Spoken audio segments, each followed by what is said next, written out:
During the sexual intercourse, about 300 million sperm enter the vagina. The vagina is the muscular tube receives the penis during the intercourse, and through it a baby leaves the uterus during the childbirth.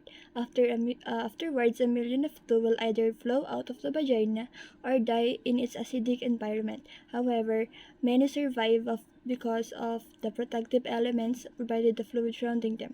Next, the sperm must pass through the cervix, the lower narrow end of the uterus that forms the canal between the uterus and the vagina. And opening into the uterus, usually it remains tightly closed, but here the cervix is open for a few days while the woman ovulates. The sperm swim through the cervical mucus, which is thinned to or more consistency for easier passage. Once inside the cervix, the sperm continues swimming toward the uterus through the millions while they trying to make it through the mucus. Some sperm remain behind caught in the folds of the cervix, but they may later continue to the journey as the backup to the first group. Inside the muscular uterine contraction assists the sperm on their journey toward the eggs. However, the redundant cells from the woman's immune system mistaking a sperm cell for foreign invaders to destroy thousands more. Next, half of the sperm head for the empty fallopian tube, while the other half swim toward the tube containing the unfertilized egg. Now only a few thousand remain. Inside the fallopian tube, tiny cilia push the egg toward the uterus to continue. The sperm must surge against this motion to reach the egg.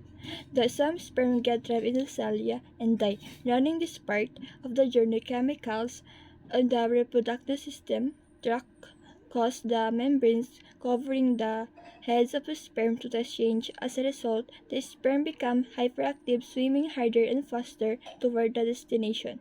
At long last, the sperm reach the egg. Only a few thousand of the original 300 million sperm cells remain. The egg is covered with a layer of cells called the corona radiata. The sperm must be pushed through this layer to reach the outer layer of the egg, the zona pellucida. When the sperm reach the zona pelvada, they attract to the specialized sperm receptors on the surface, which triggers their acrosomes to release the digestive enzymes, enabling the sperm to burrow into the layer.